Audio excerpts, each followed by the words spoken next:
మన ప్రభువైన రక్షకుడైన యేసుక్రీస్తు నామములో మీ అందరికీ వందనాలండి. స్టూడెంట్స్ మీ అందరికీ వందనాలు. నాకు ఈ సంబంధించిన పాస్టర్ గారికి ముందుగా దేవుడు కూడా నేను కృతజ్ఞతలు చెల్లిస్తున్నానండి.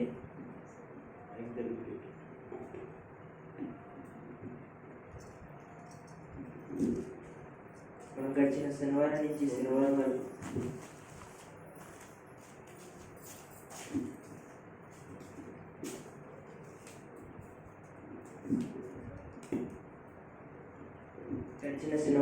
శనివారం వరకు దేవుడు మనందరం కృప చేత ఈ రోజు నిలబెట్టినందుకు దేవునికి స్తోత్రం చేద్దామండి.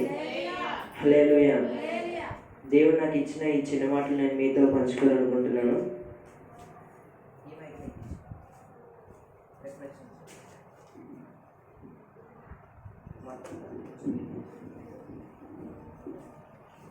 అందరూ కూడా తెరిచి బైబిల్ తెరిచి దానియేలు గారు రాసిన గ్రంథము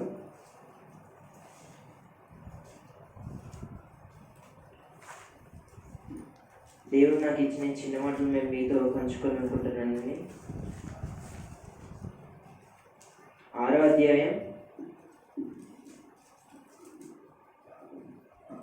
3వ వచనం చదవండి. ఈ దానియేలు అతిశ్రేష్టమైన బుద్ధి గలవాడే ప్రధానులలోను అధిపతులలోను ప్రఖ్యాతి నొందియుండును గనుక రాజ్యమంతటి మీద అతని నియమించునని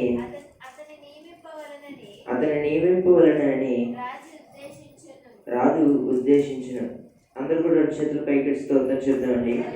దేవుడు మనకి ఈ సాయంత్రం కాలంలో దేవుడు మనకు మంచి చక్కని మాట దేవుడు మనకు బయలుపరుస్తున్నాడండి.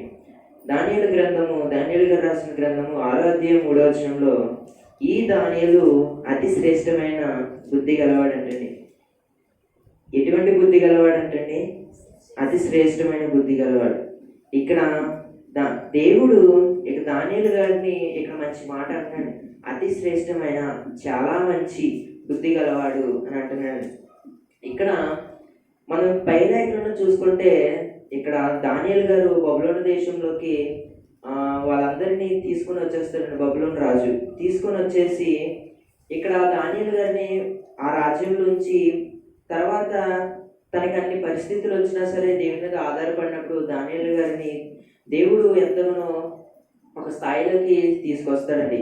తీసుకొచ్చిన సమయంలో ఆ తర్వాత మనం పైన చూసుకుంటే తన రాజ్యంలో అక్కడ బబులోను రాజ్యంలో అక్కడ 120 మంది అధిపతులు కానీ ఇక్కడ ఎవరైతే ఉన్నారో పెద్ద ఊళ్ళు కానీ వాళ్ళ అధిపతుల్లో ఏం చేస్తారంటే దానియేలుని ఒక ముందు ఉన్నవాడిని కింద నిలబెట్టారంటండి. ఒక రాజు, ఆ రాజు నిలబెట్టి ఇక్కడ దానియేలే ముఖ్యమైన వాడు. 2వ వచనం చదవండి. 6వ అధ్యాయం. వారి పైన ముగ్గురిని ప్రధానులుగా నియమించును. ఆ ముగ్గురిలో దానియేలు ముఖ్యుడు. దేవునికి స్తోత్రం అండి. హల్లెలూయా. ఇక్కడ 120 మందికి ముగ్గురిని పెట్టారంటండి. ఆ ముగ్గురులో దానియేలు ప్రాముఖ్యమైన వాడు అంటండి. అందుకే ఇక్కడ మన 3వ వచనంలో ఇంత ప్రాముఖ్యముడు గనక ఏం చేస్తాడంటే రాజు కూడా నీవు అతి శ్రేష్టమైన గలవాడు ప్రధానుల్లోను అధిపతుల్లోను రాజ్యం అంతటి మీద రాజు ఏం చేశాడంటే ఒక శాసనం ఇచ్చేసాడంటండి.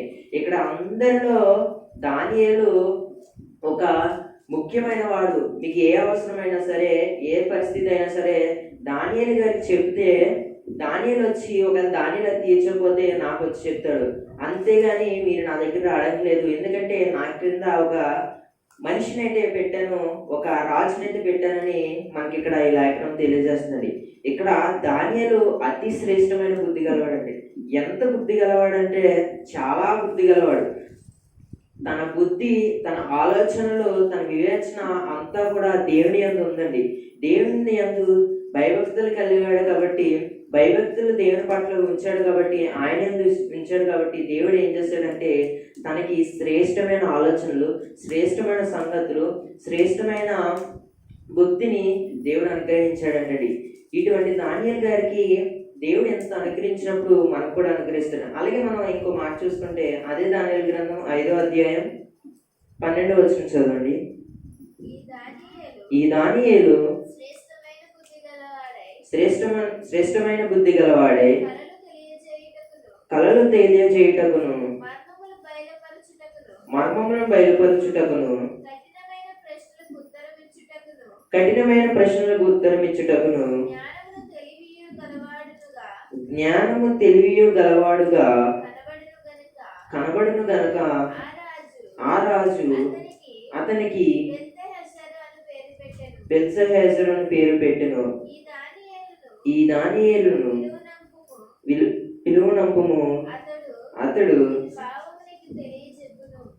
దీని భావం నీకు తెలియజెప్పెను. ఇక్కడ మనకి ఈ లేఖనంలో, మనం ముందు లేఖనంలో చూసుకున్నప్పుడు దానియేలు అతి శ్రేష్టమైన వాడు.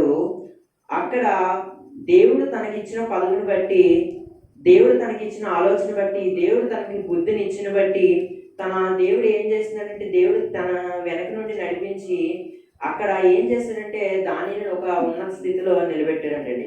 మనం ఈ ఇంకో అధ్యాయంలో చూసుకున్నప్పుడు దానియేలు శ్రేష్టమైన బుద్ధి గలవాడు, కలలు తెలియజేయుటకు మర్మములు బయలుపరచుటకును కఠినమైన ప్రశ్నలకు ఉత్తరం ఇచ్చుటకు జ్ఞానము దేవుడు ఇచ్చాడంటండి. ఇంత జ్ఞానము దానియేలుకి దేవుడు ఇచ్చాడంటండి.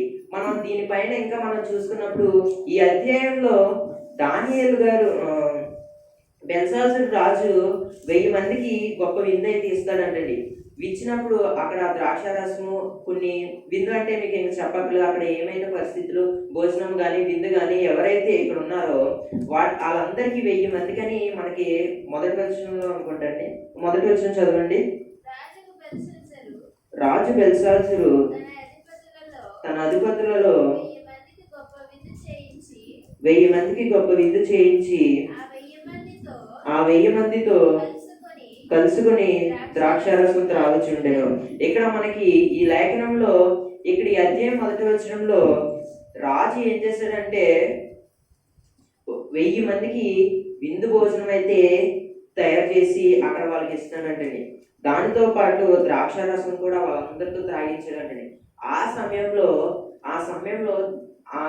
అక్కడ 1000 మందిలో ఉన్న బెల్షాజరు రాజు కూడా అక్కడ ఉన్నప్పుడు ఒక గోడ మీద ఒక చేతిరాతతో ఒక ఏదో లెటర్ రాశారంటండి.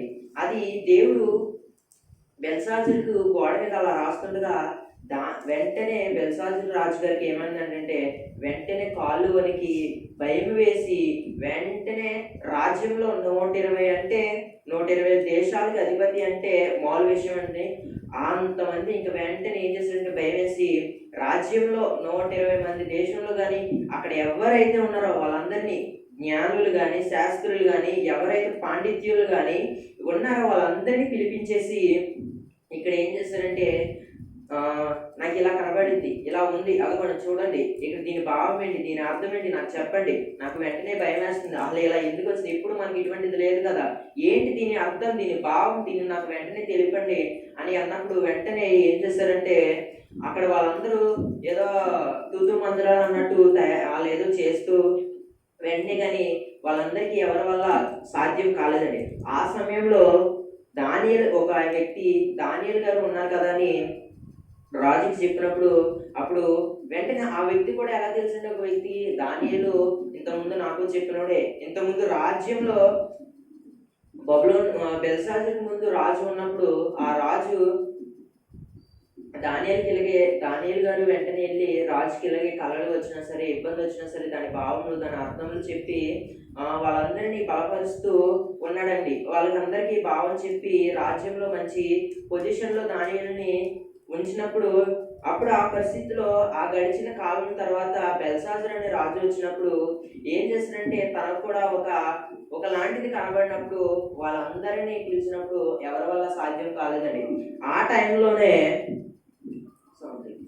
ఆ సమయంలోనే వెంటనే ఏం చేస్తాడంటే ఒక వ్యక్తి రాజు దగ్గరికి వెళ్ళి రాజుగారు ఇలా పలానా వ్యక్తి దానియేలు అనే వ్యక్తి ఏం చేశారంటే, దానియేలు అనే వ్యక్తి ఇది కాదు అంటే దానియేలు అనే వ్యక్తి ఏం చేశాడంటే, ఒక మన ముందు రాజు ఉన్నప్పుడు ఇలా కళలు వచ్చినాయి, ఇలా దానికి భావం చెప్పాడు, దానికి పరిస్థితి ఇలాగా, తనకి ఇలాగా అని వచ్చాడు అని చెప్పినప్పుడు వెంటనే ఈ రాజు కూడా, బెల్షాజరు అనే రాజు కూడా ఏం చేశారంటే, వెంటనే ఆ రాజు దగ్గరికి వచ్చి ఇలాగంటే, అయితే తన వెంటనే పిలిపించండి అని చెప్పాడంటండి. ఎందుకంటే ఆ విషయం ఎందుకన్నాడంటే, పిలిపించినప్పుడు తన ఆ రాజుతో చెప్తున్న మాట అంటే, శ్రేష్టమైన బుద్ధి గలవాడు కళలు కూడా మీకు చెప్తాడండి. కళలు ఏమైతే ఉన్నాయి ప్రతిదీ మీకు చెప్తాడు. దాని కళలు ఎంత కష్టంగా ఉన్నా సరే, అది ఎంత ఇబ్బంది పరిస్థితులు ఉన్నా సరే, అది మీకు వెంటనే ఏం చేస్తాడంటే, వెంటనే ఒక లేఖనాన్ని మీకు చెప్తాడండి. మీకు కఠినమైన ప్రశ్నలకు ఉత్తరం ఇచ్చుటకును జ్ఞానము తెలివి గలవాడు కనబడను. అక్కడ వాళ్ళందరికి కనబడింది. వెంటనే ఏం చేస్తాడంటే, ఈ రాజు కూడా చెప్పి, రాజుగారు ఇలా ఉన్నాడు ఒక వ్యక్తి, ఎంతగానో శ్రేష్టమైన బుద్ధి గలవాడు, దేవునికి ఇచ్చిన ఆలోచనలు, దేవుని ఇచ్చిన కళల భావము, దేవుని ఇచ్చిన తనకి దర్శనాలు, వాటిలన్నింటినీ దేవుడు అంత పవరు దానియేలుకి ఇచ్చారు. ఒకవేళ మీకు వచ్చిన దాంట్లో కూడా ఏదో చెప్పగలడని మా నమ్మకం అండి అని అన్నప్పుడు వాళ్ళు ఏం చేశారంటే, వెంటనే రాజు అన్నాడు, వెంటనే అతను పిలిపించాడు అని అనగానే వెంటనే దానియేలు పిలిపించడానికి అన్నారంటండి, పిలిపించడం జరిగింది. అప్పుడు దీని భావం అయితే చెప్పగలడని రాజుకి ఒక నమ్మకం అయితే దృఢపడింది. ఆ నమ్మకం వాళ్ళందరూ కూడా కలిగజేశారండి రాజుకి. వెంటనే రాజు ఇలాగా జరిగిన విషయం చెప్పినప్పుడు దానియేలు వాటిలన్నింటిని భావిస్తారు. కానీ మనకి ఈ లేఖలో ఏం చేస్తుందంటే, శ్రేష్టమైన అతి శ్రేష్టమైన బుద్ధి గలవాడండి. ఇక్కడ మన బుద్ధి, మన ఆలోచనలు మనకి ఎలా ఉంటుందంటే, మన బుద్ధి ఆలోచనలు ఒకరి యందు ఆలోచించినప్పుడు కానీ, ఒకరి గురించి మనం ఆలోచించినప్పుడు, మన విషయంలో మనం ఆలోచించినప్పుడు కానీ, మనకి ఆ ఆలోచనలు ఎలా ఉంటాయంటే, ఒక మెంటాలిటీ వేరేగా మారిపోద్దండి. ఒకళ్ళు బాగుపడినా సరే మన బుద్ధి ఎలా అయిపోద్ది అంటే, వాళ్ళే బాగుపడిపోలా, మనం ఏం చేస్తున్నాం, మనం చేయాలి కదా, లేదా వాళ్ళు చెడిపోయినట్టు మనం చేయాలి కదా, ఇలాగ మనకి మెంటాలిటీ థాట్స్ అయితే వచ్చేస్తాయండి. ఆ సమయంలో కానీ దానియేలుకి అటువంటి కాకపోయినా దేవుడు మంచి ఆలోచన, మంచి బుద్ధి, మంచి జ్ఞానము దానియేలుకి దేవుడు సమర్పించడంటే వెంటనే ప్రసాదం కింద వెంటనే ఇచ్చేసి, దానియేలు నువ్వు నాకు ఎంతో నమ్మకంగా ఉండి, నాకు ఎంతగానో భక్తిగా ఉండి, నా యందు విధేయతలు ఉన్నా కాబట్టి నేను నీకు అన్ని ఇచ్చేస్తానని దేవుడు ఇచ్చేసాడండి. అందుకే దానియేలు ఎంతో బుద్ధి గలవాడండి, బుద్ధి గలవాడనండి. ఇక్కడ దేవుడు దానియేలుకి ఇంత బుద్ధి ఇచ్చినప్పుడు మనకి ఇవ్వలేడంటండి. దానియేలుకి ఇంత బుద్ధి ఇచ్చినప్పుడు, దానియేలుకి ఇంత తెలివిని ఇచ్చినప్పుడు, దానియేలుకి ఇంత జ్ఞానం ఇచ్చినప్పుడు వెంటనే దేవుడు మనకి ఇస్తాడంటండి, మనకు కూడా ఇస్తాడు. అలాగే మనం ఇంకో మాట చూసుకుందాం. అపోస్తలుల కార్యము 20వ అధ్యాయం. మనకి పౌలు గారు చెప్పిన మాట మనకి తెలియజేస్తారంటే, అపోస్తలుల కార్యము 20వ అధ్యాయం 31వ వచనం చదవండి. కావున నేను 3 సంవత్సరములు రాత్రింపగలు కన్నీళ్లు విడుచుచు ప్రతి మనుషునికి మానక బుద్ధి చెప్తుమని మీరు జ్ఞాపకం చేసుకొని మెలుగుగా ఉండేది. దేవునికి స్తోత్రం అండి. హల్లెలూయా. ఇక్కడ మనకి ఈ లేఖనంలో పౌలు గారు మంచి మాట మనకి తెలియజేస్తుందండి. ఇక్కడ కొరింథీ సంఘానికి రాస్తుండగా మనకి ఈ లేఖనం ఏంటంటే, అన్నప్పుడు కావున నేను 3 సంవత్సరాలు రాత్రి పగలు కన్నీరు విడిచి ప్రతి మనుషునికి మానక బుద్ధి చెప్తున్నాయి. ఇక్కడ పౌలు గారు ఏం చేశారంటే, ఇక్కడ ఏం చేశారంటే 3 సంవత్సరాలు అక్కడ దేవుని సేవ ఎంతైతే చేశారో అక్కడ ప్రతి మనుషులకి ఏం చేశారంటే, వెంటనే పౌలు గారు ఒక మనుషునికి ప్రతి బుద్ధి చెప్పాడంటండి. బుద్ధి చెప్పి వాళ్ళందరికీ జ్ఞాపకం చేశాడంటండి. దేవుడు ఉన్నాడు, దేవుడు బుద్ధి గలవాడు అని జ్ఞాపకం చేశాడంటండి పౌలు గారు.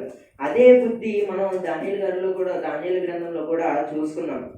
దేవుడు ఇక్కడ మనకి ఈ లేఖనంలో అతి శ్రేష్టమైన బుద్ధి గలవాడు అని మనకి ఈ లేఖనంలో తెలియజేస్తుంది. దానియేలు ఎంతో శ్రేష్టమైన గలవాడు, ఎంతో బుద్ధి గలవాడు, ఎంతో ఆలోచన గలవాడు. ఎందుకంటే తన జ్ఞానం ముందు ఆ రాజ్యంలో ఎవరికి అంత జ్ఞానం లేదంటండి. తన తన కళలు చెప్పే భావం అంత జ్ఞానం ఎవరికి లేదంటండి. అటువంటిది దేవుడు అనుగ్రహించాడంటండి. అలాగే మనం ఈ లేఖనంలో చూసుకున్నది కూడా ఇక్కడ పౌలు గారు రాత్రి పగలు కష్టపడి ప్రతి ఒక్కరికి ఏం చేస్తాడంటే ప్రతి మనుషునికి బుద్ధి చెప్పి జ్ఞానమును చేసుకొని మీరు జ్ఞాపకం చేసుకుని మెలకుగా ఉండడం చెప్పి ఇక్కడ బుద్ధి చెప్పింది అని ఉందండి. ఇక్కడ ప్రతి మనుషునికి ఏం చేస్తాడంటే పౌలు గారు ప్రతి మనుషునికి ముందు విషయంలో కానీ తర్వాత విషయంలో కానీ ప్రతిదీ జ్ఞాపకం చేసి బుద్ధి చెప్పారంటండి. అలాగే మనం కూడా దేవుడు మన పట్ల కూడా కార్యం జరిగించినప్పుడు మనం కూడా ఆయన యందు వివేచన ఆలోచనలు కాలం మనం ఆలోచించినప్పుడు దేవుడు మనకు కూడా బుద్ధిని ఆలోచనలు అయితే ఇస్తాడంటండి. అలాగే మనం ఇంకో వచనం చూసుకుందాం అండి. కొలసీలకు రాసిన పత్రిక 2వ అధ్యాయం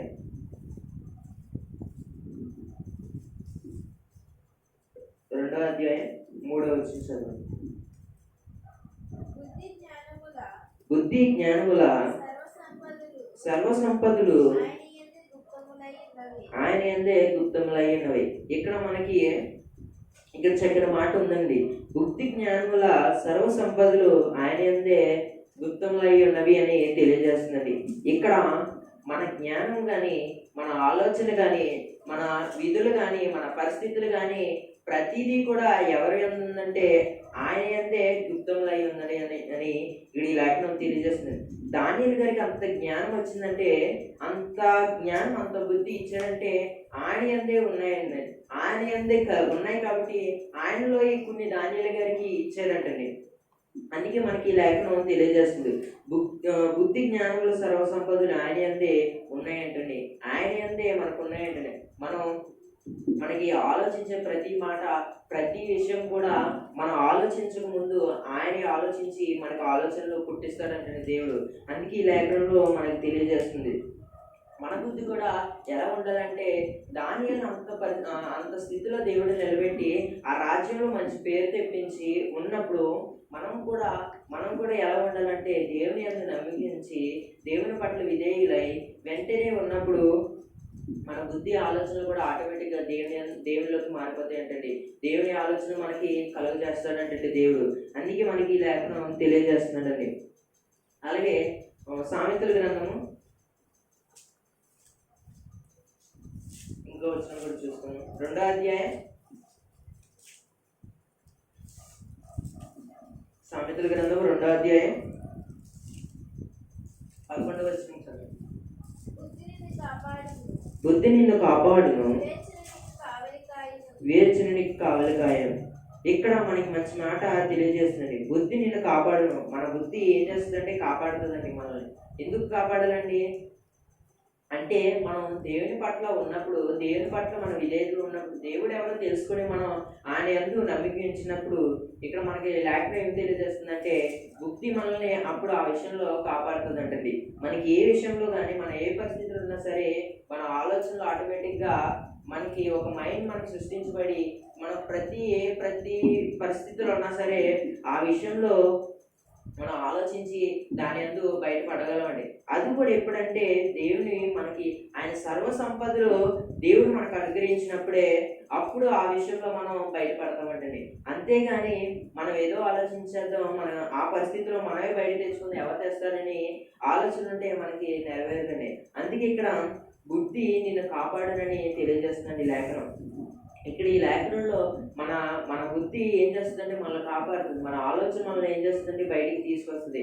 మన నడిచే నడక కానీ, మన నడిచే పరిస్థితులు కానీ, మనం ఉండే పరిస్థితులు కానీ ఇక్కడ ఏమవుతుందో ప్రతి విషయంలో మనల్ని కాపాడుతూ వస్తుందండి. అది కూడా ఎప్పుడంటే ఆయన యందు నమ్మకించినప్పుడు ఆయన మనకి కలుగు చేస్తాడండి. అందుకే మనం ఇంకొక మాట చూసుకుంటామండి. కీర్తనల గ్రంథము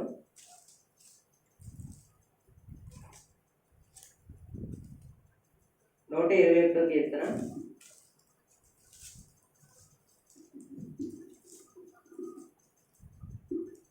1 వచ్చిన చదవండి. ఏ అపాయమును రాకుండా యెహోవా నిన్ను కాపాడును, ఆయన నిన్ను ప్రాణము కాపాడును. మనకి సామెతల గ్రంథం 2:11 బుద్ధి నిన్ను కాపాడును అని లేఖనం ఉందండి. అలాగే దాన్ని బట్టి మనం ఇంకో మాట మనం చూసుకున్నప్పుడు ఏ అపాయం రాకుండా యెహోవా నిన్ను కాపాడుతాడంటండి. ఆయన నీ ప్రాణము కాపాడుతాడంటండి. ఇక్కడ మనకి చక్కని మాట కీర్తనకారుడు రాసినప్పుడు ఏ అపాయము, ఏ పరిస్థితుల్లో ఉన్నా, ఏ చిక్కుల్లో మనం ఉన్నా, ఏ ఇబ్బందుల్లో ఉన్నా మనం ఏం చేస్తాడంటే దేవుడు మనల్ని చూసి మనల్ని రక్షిస్తాడంటండి. మనకి ఎప్పుడు ఆపద కలిగినా, మనం ఎప్పుడు మన శ్రమలు కలిగినా సరే దేవుడు ఏం చేస్తాడంటే ఎందుకంటే ఆయన యందు మనం నమ్మికించినప్పుడు, ఆయన పట్ల మనం ఉన్నప్పుడు, ఆయన గురించి మనం తెలుసుకొని ఆయనే మనకి దేవుడు, ఆయనే మనకు రక్షణాధారము, ఆయనే మనకి కాపుదల, ఆయన యందు నేను నమ్మికించాను అన్నప్పుడు వెంటనే ఇక్కడ మనకి లేఖనం చూసుకున్నప్పుడు ఏ అపాయం రాకుండా యెహోవా నిన్ను కాపాడుతాడంటండి. దేవుడు మనల్ని కాపాడుతాడంటండి. ఎందుకంటే మన శ్రమలలో కానీ ఇబ్బందులలో కానీ ఉన్నప్పుడు వెంటనే దేవుడు ఏం చేస్తాడంటే చూసి మనల్ని కాపాడుతాడని తెలియజేస్తుందండి ఈ లేఖనంలో. మన ప్రాణం కానీ ఏం చేస్తాడంటే ఆయన కాపాడుతాడండి. మనకి ఇబ్బందుల్లో ఉన్నా సరే, పరిస్థితులు ఉన్నా సరే, మనకి ఆరోగ్యం బాగోకపోయినా సరే దేవుడు ఏం చేస్తాడంటే మనల్ని రక్షిస్తాడంటండి. మళ్ళీ మనల్ని మునుపటి స్థాయి కింద నిలబెడతాడంటండి. అందుకే ఇక్కడ మనకి మన బుద్ధి మనం ఎలా ఉండాలంటే ఒక శ్రేష్టంగా ఉండాలంటండి. మన ఆలోచన ఎలా ఉండాలంటే ఒక శ్రేష్టంగా ఉండాలంటండి. ఇన్ని మాటలు మనకి ఇలా రావాలంటే మన బుద్ధి ఒకరి విషయంలో ఆలోచించాలంటే మనకి పరిస్థితి ఒక ఆవిడ వచ్చి ఇలా చెప్పి దీని విషయంలో ఏమైనా ఆలోచన చెప్పవే, లేకపోతే ఏమైనా ఆలోచన చెప్పు అని మనకి చెప్పినప్పుడు, మన ఇంటికి వచ్చి మనల్ని అడిగినప్పుడు కూడా మనం సరే నేను ఆలోచిస్తాను, లేదంటే ఒక 5 నిమిషాలు నేను ఆలోచించి చెప్తాను అన్నప్పుడు కూడా మనకు అటువంటి ఆలోచనలు, అటువంటి బుద్ధి మనకి రావాలంటే ముందుగా మనం ఆలోచిస్తుంది. ఈవిడ ఎలా చెప్తుంది కదా, దీని పట్ల మనం చెప్పేది ఎలా ఉండాలి, మనం చెప్తే మంచిగా ఉన్నదా, మనం చెప్పేది ఒక పరిస్థితిలోకి, ఒక రూట్లోకి తీసుకొచ్చేలాగా ఉన్నదా, మనం ఆలోచించుకొని వాళ్ళకి చెప్తాడు. అటువంటి బుద్ధి మనం చెప్పినప్పుడు ఆ మాటలన్నీ కూడా మనకి దేవుడు ఇచ్చినప్పుడే అండి మనకు ఆలోచన వస్తాయి. లేదంటే సాతాను కొన్ని బుద్ధులు పుట్టిస్తాడంటండి. పుట్టించి ఏం చేస్తాడంటే వెనక నుండి వేరే ఆలోచనలు అయితే ఇచ్చేస్తాడు. కానీ మనం ముందుగా ఆయన యందు మనం నమ్మించినప్పుడు, మనం ఎవరైనా అడిగినప్పుడు, ఎవరైనా చెప్పినప్పుడు కూడా వెంటనే ఏం జరిగిందంటే వెంటనే ఏం జరగాలంటే మనం ప్రభువా ఈవిడ ఇలా చెప్పింది కదా, మరి నేను దీని విషయం నాకేం ఆలోచన పుట్టించు అని మనం జ్ఞాపకం చేసుకున్నప్పుడు కూడా ఎలా ఉండాలంటే వెంటనే దేవుడు మనకి వెంటనే ఇస్తాడంటండి. వెంటనే అప్పుడు మనకి ఇస్తాడని చెప్తున్నారు. మన బుద్ధి కూడా ఎలా ఉండాలంటే దేవుని పట్ల నమ్మికించినప్పుడు, అలాగే మన పరిస్థితిలో ఉన్నప్పుడు సరే దేవుడు మనల్ని కాపాడుతాడండి. ఎందుకంటే దేవుడు ప్రతి ఒక్కరిని చూసి వాళ్ళని రక్షిస్తాడంటండి. రక్షించి ఆయన సన్నిధికి దేవుడు తన కృప చేత మనల్ని తీసుకొని వస్తాడంటండి. ఎందుకంటే మన శ్రమల్లో ఉన్నా సరే, మనకి ఇబ్బందులు ఉన్నా సరే, ఎందుకంటే దేవుడు మన పట్ల ఆయన యందు నమ్మించినప్పుడు, ఆయన యందు మనం నడిచినప్పుడు మనకి ఎంతమంది దేవుడు మనల్ని చూసి ధన్యుల కింద నిలబెడతాడండి. అందుకే యెహోవా యందు భయభక్తులు కలిగి ఆయన త్రోవలో నడిచే వారందరూ ధన్యులని ఉంటుందండి. ఎందుకంటే ఆయన త్రోవలో నడిచినప్పుడు, ఆయన యందు నమ్మికించినప్పుడు, ఆయన యందు భయభక్తులు కలిగినప్పుడు దేవుడు ఏం చేస్తాడంటే మనకు శ్రేష్టమైన బుద్ధి కలుగు చేస్తాడంటండి. అందుకే ఈ లేఖనంలో మనకి తెలియజేస్తుందండి. మన పరిస్థితుల్లో కానీ, మన ఇబ్బందుల్లో కానీ ఉన్నప్పుడు కూడా దేవుడు మనకి ఆలోచన అనే బుద్ధి ఇస్తాడంటండి, ఆలోచన అనే జ్ఞానం ఇస్తాడంటండి. అందుకే మనం ప్రతిదీ కూడా దేవుని పట్లే నమ్మికించి, ప్రతిదీ దేవుని పట్ల మనం నమ్మికించినప్పుడు దేవుడు మనకి చక్కని ఆలోచనలు, చక్కని విధేయం గల మనసు ఇస్తాడంటండి. దేవుడు ఇక్కడ దానియేలు గారికి అంతలా ఇచ్చాడంటే, దానియేలు ఏ పరిస్థితులు ఉన్నా సరే, ఏ ఇబ్బందులు ఉన్నా సరే, దానియేలు గారిని వెంటనే సింహం బోన్లో రాజు వేసేసినప్పుడు రాజుకి వేయాలని మనసు లేదు. ఎందుకంటే అతను ఎంతో నమ్మకమైన వాడు, అతను ఎంతో శ్రేష్టమైన వాడు అని రాజుకి తెలుసు. కానీ అక్కడ పెట్టిన శాసనమును బట్టి ఏం చేయలేక అక్కడ కొంతమంది ఏం చేస్తారంటే, ప్రభువా రాజా, నువ్వు పెట్టిన శాసనం ఏం చేస్తారంటే ఇలాగా ఇలాగ పెట్టావు నువ్వు. కానీ దానియేలు ఏం చేశాడంటే, మేము వెళ్ళి చూసేటప్పటికి దానియేలు తన కిటికీ తలుపులు తీసుకుని ప్రార్థన చేసుకుంటున్నాడు. ఇదేంటి నువ్వు పెట్టేది ఒకటైతే దానియేలు చేసేది ఇంకోటి ఏంటి, ఇది ఎంత న్యాయమని అన్నప్పుడు ఇంకా దానియేలు రాజు ఏం చేస్తాడండి, సరే అయితే నా దగ్గర తీసుకురన్నప్పుడు దానియేలు ఎలా అంటే, అవును రాజా నేను ఇలాగే చేసుకున్నాను. అయితే మరి ఇంకా వెంటనే ఏం చేస్తాడంటే, ఎందుకంటే ముందుగా శాసనం పెట్టేసాడండి.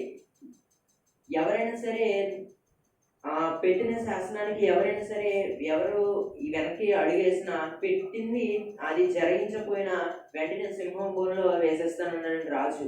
అలాగే దానియేలు కూడా అయితే నేను సింహం బోన్లో వేసేస్తాను అన్నాడండి. వెంటనే ఇంకా దానియేలు మౌనంగా ఉంటే ఓకే సరే అయితే అని అందరితో చెప్పేసి ఇంకా వాళ్ళందరూ సింహం బోన్లోకి దానియేలుని తీసుకువెళ్తుండగా ఆయన్ని తీసుకెళ్ళినప్పుడు ఆయన అక్కడ వరకు వెళ్ళిన తర్వాత వెంటనే దానియేలుని సింహం బోన్లో లోపలికి వదిలేశారండి. ఇంకా దానియేలు అలాగే వెళ్ళిపోయినప్పుడు ఎందుకంటే వెంటనే దానియేలు అక్కడ తెలుసండి, ఎందుకంటే దానియేలుకి శ్రేష్టమైన బుద్ధి ముందుగానే దేవుడు అనుగ్రహించేశాడండి. ఎందుకంటే ముందుగా ఎటువంటి పరిస్థితులు ఉన్న దానియేలు నువ్వు ఎంతగానో చిక్కుల్లో పడతావు, నువ్వు ఎంతగానో ఇబ్బందులు పడతావు, అందుకే నీకు ముందుగా నాలో ఉన్న ఆలోచనలు నీకు నేను వెంటనే ఇస్తాను. నువ్వు ప్రతి పరిస్థితుల్లో ఉన్నా సరే నువ్వు బయటికి పడతావని, బయటికి విడుదలవుతావని దేవుడు ముందే వెంటనే ఇంకా దానియేలు ఏం చేస్తాడంటే మోకాలు ఉంచి ప్రభువా నేను సింహం బోన్లో ఉన్నా సరే నువ్వు నన్ను కాపాడుతావు అని వెంటనే ప్రార్థన చేశాడండి. ఆ సమయంలో మనకి ప్రార్థన ఆలోచన వస్తుందండి. ఎందుకంటే అక్కడ 10-15 సింహంలో ఉన్నప్పుడు మనకి ఎటువంటి ఆలోచన ఉంటుంది, ఒకటి పరిగెట్టాలి, ఒకటి లేదంటే వాటికి ఆహారం అయిపోలేదు అని మనకి ఆలోచన వచ్చేస్తుంది. లేదంటే మనం ఆ తలుపులు బద్దలు పట్టు ఏదో ఒకటి చేస్తాం. కానీ ఆ సమయంలో కూడా దానియేలు గారు ఏం చేశారంటే వెంటనే ప్రార్థన చేయగానే దేవుడు ఆయన పక్షం నుండి సింహం నోళ్ళని మూసివేశాడని. ఎందుకంటే దానియేలు గారికి అంత ఆలోచన వచ్చిందంటే ముందుగా దేవుడు తనకి అనుగ్రహించాడండి.